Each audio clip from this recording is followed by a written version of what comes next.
Mais d'abord, les voix continuent de s'élever pour demander de l'aide afin de mieux intervenir auprès des ex-membres de la mission de l'Esprit Saint. Certains enfants du mouvement sectaire sont éduqués, vous le savez, à la maison, d'autres dans des classes clandestines. Mais il y a aussi une faction, celle de la Valtrie, qui possède un permis en bonne et due forme pour opérer une toute petite école privée. Donc, il y a des experts qui dénoncent leur isolement.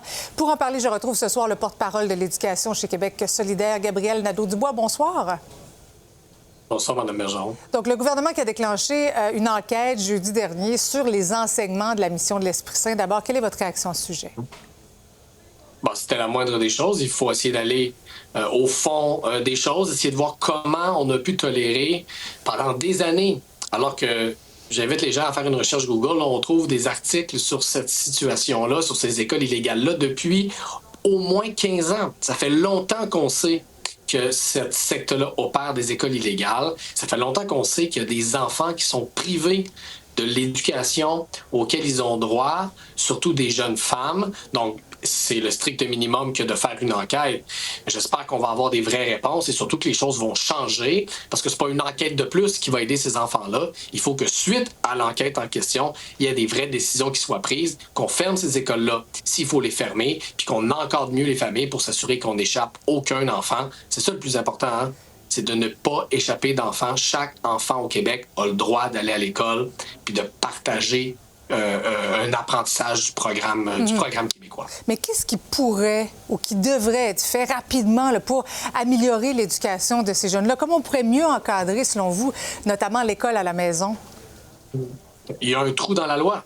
La loi permet l'école à la maison. Puis bon, je pense que ça, il y a personne de raisonnable là, qui veut interdire mur à mur le fait de faire de l'école à la maison. Mais il faut resserrer l'encadrement, il faut que ce soit beaucoup plus strict. C'est pas normal que ce soit aussi facile là, pour des quantités importantes comme ça de familles, de contourner les règles, puis de retirer au fond à leurs enfants le droit que ces enfants-là ont d'aller à l'école comme n'importe quel petit Québécois, comme n'importe quelle petite Québécoise. C'est une question d'égalité des chances, puis il faut resserrer l'encadrement de l'école à la maison pour s'assurer qu'on arrête d'échapper des enfants dans les mailles du filet. Ouais, pour ceux aussi qui sortent de ces mouvements sectaires-là, M. Nadeau-Dubois, ils se retrouvent souvent isolés, sans diplôme. Ouais. Et puis, il y a les organismes qui viennent en aide, qui doivent se battre pour obtenir du financement. Oui, le milieu communautaire est sous-financé au Québec, puis ce genre d'organisations-là en font partie aussi. Il faut aider les gens lorsqu'ils sortent de ces milieux sectaires-là, mais il faut aussi agir en prévention. C'est pas normal que autant d'enfants tombent dans les mailles de notre filet social comme ça. L'école, là, c'est un formidable égalisateur des chances au Québec. Puis il faut que ça reste comme ça. Puis il faut pas que l'école à la maison devienne un échappatoire qui fait en sorte que des centaines, potentiellement des milliers d'enfants à l'échelle du Québec n'aient pas l'éducation auquel ils ont droit. Il faut toujours se rappeler que les enfants ne choisissent pas dans quelle famille ils naissent. Puis c'est pour ça qu'on a une école commune pour tout le monde, puis un programme commun pour tout le monde. C'est pour qu'idéalement, tous les enfants, peu importe leur milieu de naissance, aient les mêmes chances de réussir leur vie. Puis personne ne va nous faire croire que quelqu'un, un jeune homme ou une jeune femme qui fréquente une école illégale comme ça, a les mêmes outils pour réussir sa vie par la suite.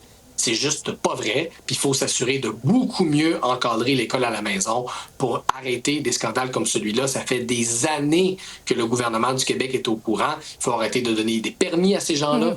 Il faut retirer les permis existants. S'il y a une preuve qu'il y a de l'endoctrinement religieux, moi je vais vous le dire, toute cette histoire-là, je la trouve bien pire que le scandale de l'école Bedford, parce que les droits de ces enfants-là sont encore plus brimés qu'ils ne l'étaient à l'école Bedford, et ça fait encore plus longtemps qu'on est au courant que par rapport à la situation de l'école Bedford. Oui, ça a duré pendant quelques années, mais là, on parle depuis le début des années 2000 qu'on sait qu'il y a des problèmes dans cette secte-là. C'est inadmissible que près d'une vingtaine d'années plus tard, il n'y a rien qui a été fait.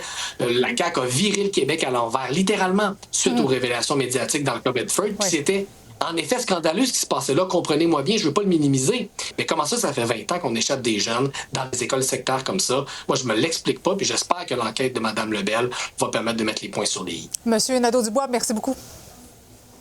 Ça m'a fait plaisir.